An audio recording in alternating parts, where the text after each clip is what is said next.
The air hit me first, thick, warm, and fragrant with rain-soaked earth and sweet flowers. It was a scent so rich and unfamiliar that it felt like stepping into a living, breathing organism. Every breath seemed to fill my lungs with the promise of adventure and the unknown. I just stepped off a rattling bus in a small Sarawak town, leaving behind endless palm oil plantations that stretched for miles.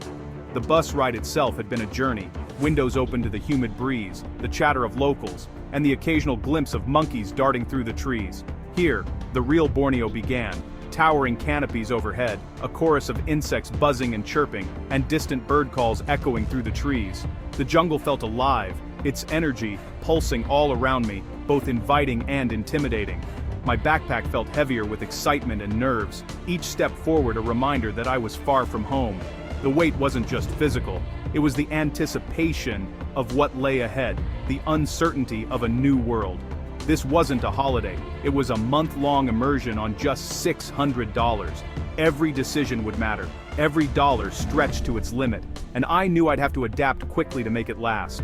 My goal, simple yet daunting, was to find the heart of Borneo, far from tourist hubs, and connect with the people of the rainforest. I wanted to see the world through their eyes, to understand their traditions and daily struggles. The island is a place of contrasts, ancient ecosystems facing modern pressures. The line between untouched wilderness and cultivated land was stark, a reminder of how quickly things can change. I came to listen, to learn, and to understand daily life in the shadow of these forests. Every conversation, every shared meal, would be a window into a way of life so different from my own. My first challenge, finding a home, not a hotel. I wanted a place that would let me feel the rhythms of the jungle, not just observe them from a distance. A shopkeeper pointed me to a stilted guest house over a river, basic, but perfect. The wooden floor creaked underfoot and the river below whispered stories as it flowed past. From my window I watched longboats glide by, families heading deeper into the jungle. Their laughter and voices drifted up to me, a reminder that life here was always moving, always connected to the river. As the sun set in brilliant colors, a sense of peace settled over me. The sky blazed orange and pink, reflecting on the water, and for a moment, time seemed to slow down. The jungle's symphony grew louder, promising both challenge and reward. Frogs croaked, cicadas sang, and the night air buzzed with possibility. I knew this month would test my patience and adaptability. There would be moments of discomfort, but also moments of wonder and discovery. But as I listened to the world come alive, I felt ready for the stories Borneo had to share. The jungle was waking up, and so was I, open to whatever came next. The journey had truly begun.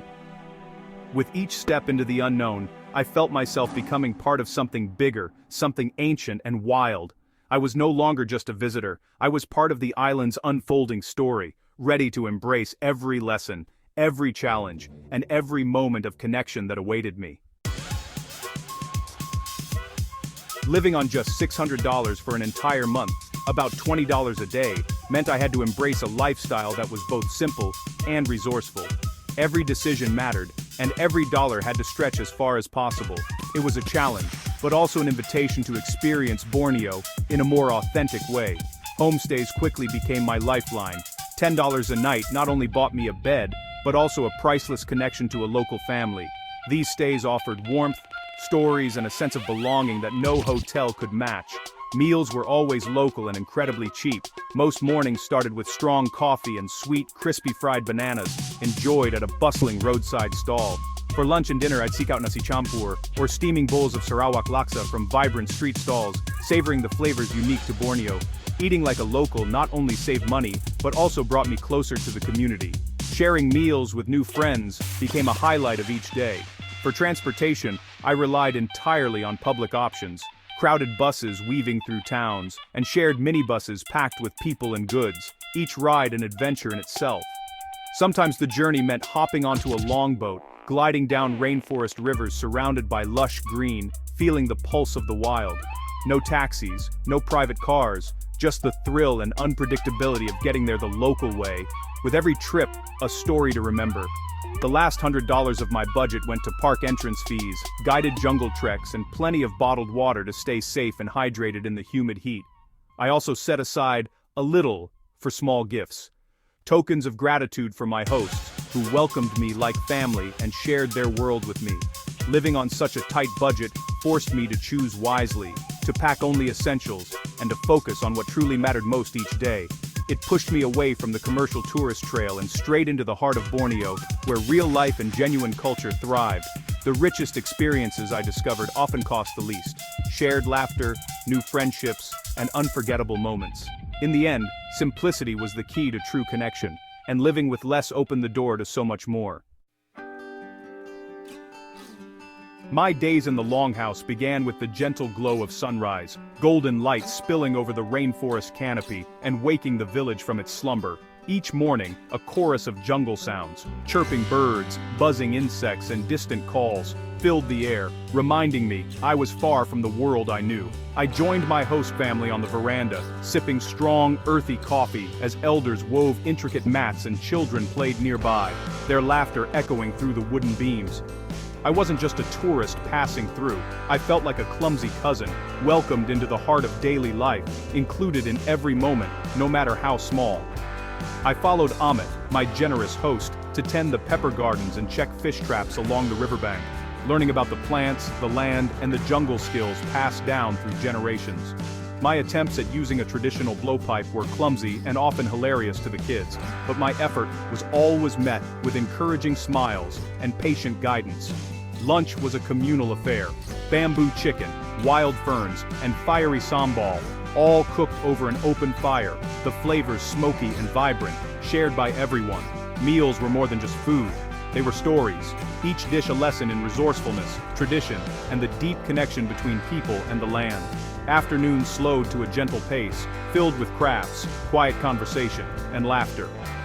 I helped the children with their English homework and found time to write in my journal, reflecting on the day's lessons.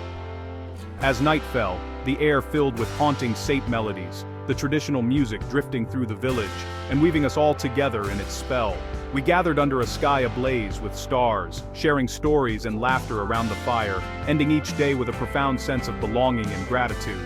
Life here was simple, yet incredibly rich in connection, community, and meaning. Every moment felt purposeful. I was more than a guest. I became part of the rhythm, woven into the fabric of village life, and forever changed by the experience.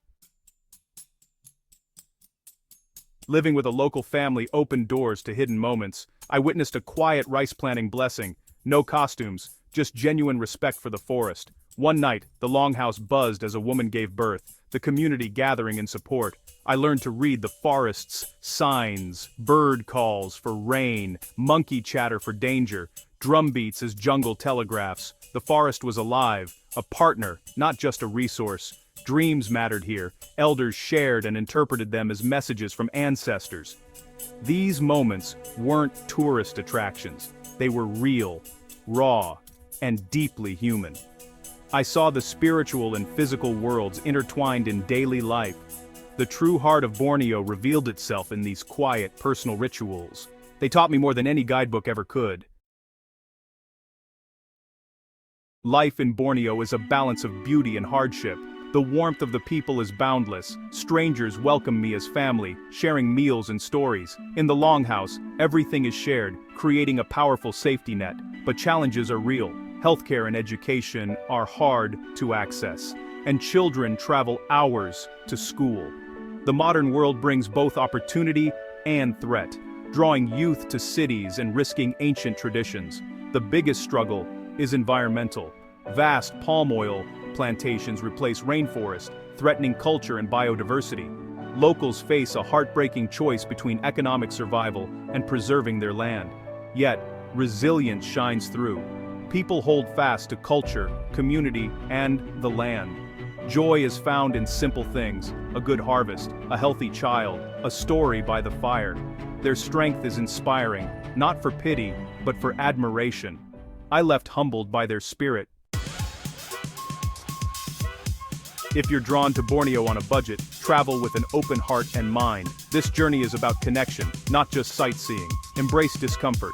Basic rooms, slow transport, and shifting plans are part of the adventure. Learn a few local words. It opens doors and hearts. Pack light breathable clothes, long sleeves, good shoes, insect repellent, a water filter, and a journal. Find homestays by asking around in small towns. Trust in the kindness of strangers. Be a respectful guest. Help with chores, bring a small gift, and honor local customs. Support local businesses and guides, and minimize your environmental impact. Listen more than you speak. Seek to understand, not to judge. Travel is a privilege. Go slowly, tread lightly, and let Borneo reveal its secrets. The real magic is in the people you meet and the stories you share. Let the journey change you. My month in Borneo ended too soon, but the memories are priceless. $600 bought me more than travel. It gave me friendships, understanding, and a new perspective. The real adventure was in shared meals, bumpy rides, and quiet conversations. Borneo taught me that a small budget leads to deeper connections and richer stories. The people's resilience and warmth are a lesson for us all. Travel in a way that supports communities and preserves traditions. Step off the beaten path. Open your heart and let the world surprise you. The journey is waiting. Become part of the story.